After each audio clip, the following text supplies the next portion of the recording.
Hello, my name is Latifa al Maktoum. I was born on December 5, 1985. My mom is Horia Ahmed Lamara. She's from Algeria. My father is the Prime Minister of UAE and the ruler of Dubai, Mohammed bin Rashid Saeed al Maktoum. He has three daughters called Latifa. I'm the middle one. There's one older than me and one younger than me.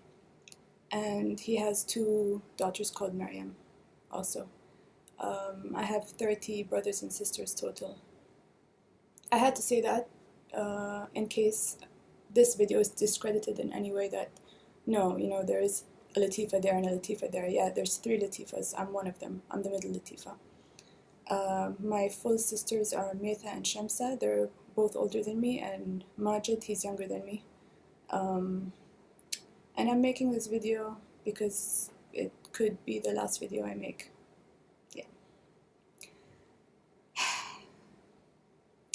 Pretty soon I'm going to be leaving somehow, and I'm not so sure of the outcome, but I'm 99% positive it will work. And if it doesn't, then this video can help me, because all my father cares about is his reputation.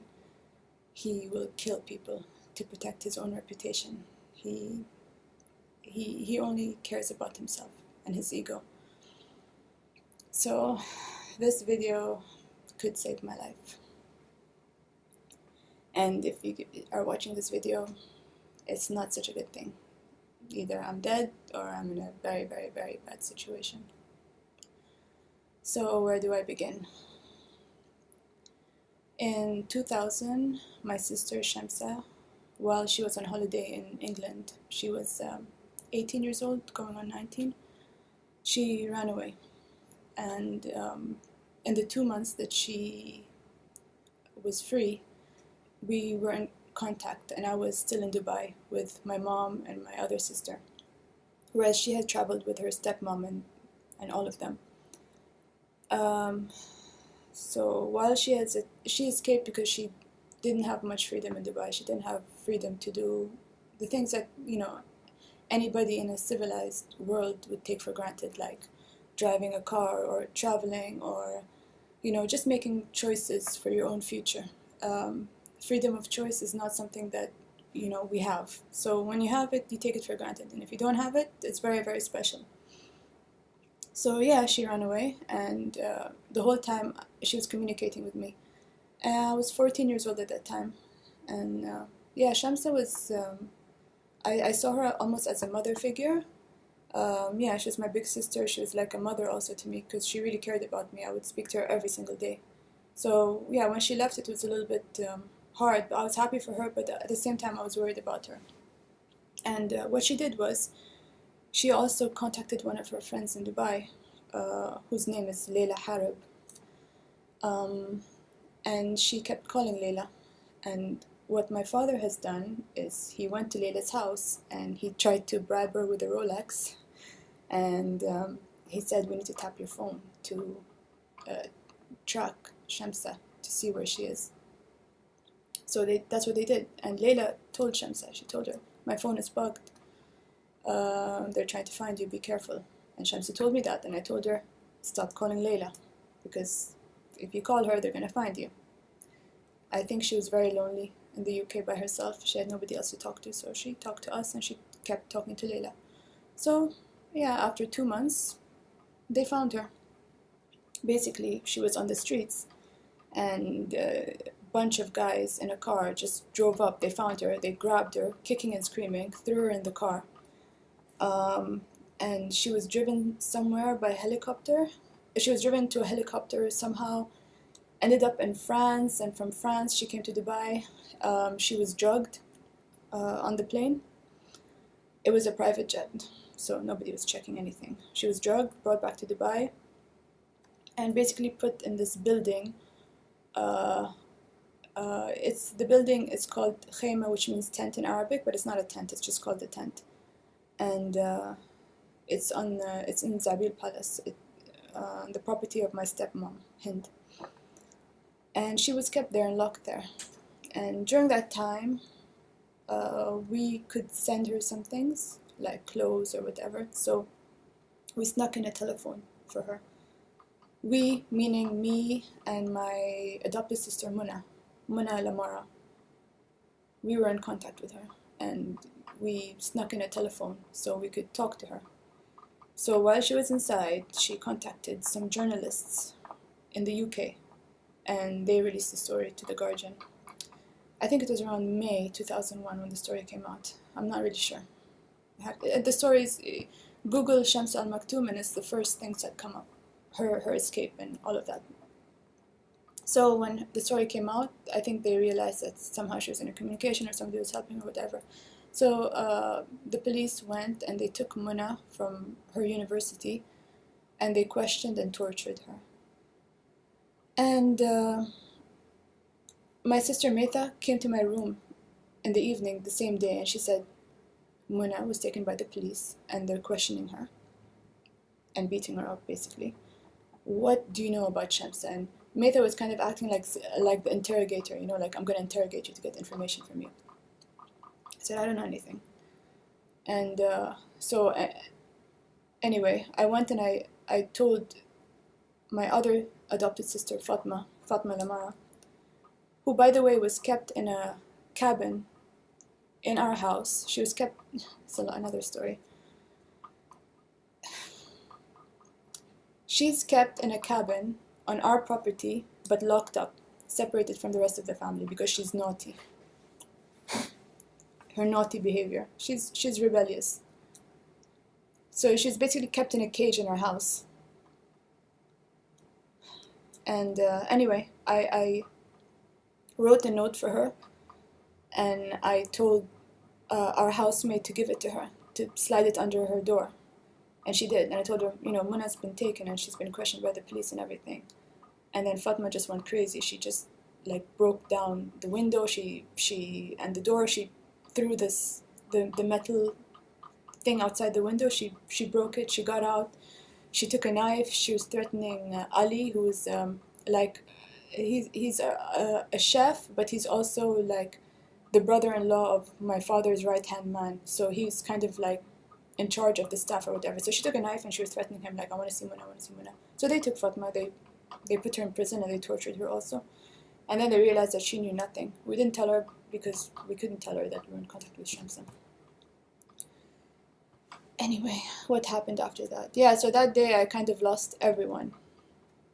All my friends, all my sisters, everything. I lost everyone that day. It was a very hard day for me. And of course, I lost my communication with Shamsa. So, approximately a year later, as a 16-year-old, I decided that I'm going to escape. Back then, I didn't have the internet. It was 2002. Internet existed, but I didn't have it. They wouldn't allow me to have internet. I didn't have internet, I didn't have a phone. The only phone I had was given to me by my friend. So it wasn't approved by my family or anything. So I decided I'm gonna escape. I'm gonna leave UAE. I'm gonna find a lawyer in another country. Like, I'm gonna go to Oman. I'm gonna just go there and I'm gonna find a lawyer or something, and I'm gonna help Shamsa. And the worst case scenario, if they catch me, they're gonna put me with her. I'm gonna be in prison with her, so at least I can see her and I'm happy, and she knows that she has somebody with her and she's not gonna do anything crazy. She's not gonna hurt herself. She has her sister with her, so she's not gonna do anything, you know? So I was thinking either I get her help or I get put in prison with her. So in 2002 I escaped. And they caught me at the border, and yeah, like, I was very, very naive. I thought you could just go. I thought you can just, there's like a border and then there's like sand or what. I didn't realize what a border looks like. I've never been to a border in my life. I didn't have the internet to research it. I didn't have anyone to talk to give me advice. I was totally by myself. I had no one. Nobody even knew what, like, I mean, my friends around me in school, like, they didn't know what I was going through. I couldn't talk to anybody about it. So, yeah. And I wasn't allowed out. I wasn't allowed to go outside. Like, I was going to school. I would sometimes go to the family stables to horse ride. And apart from that, I didn't do anything else.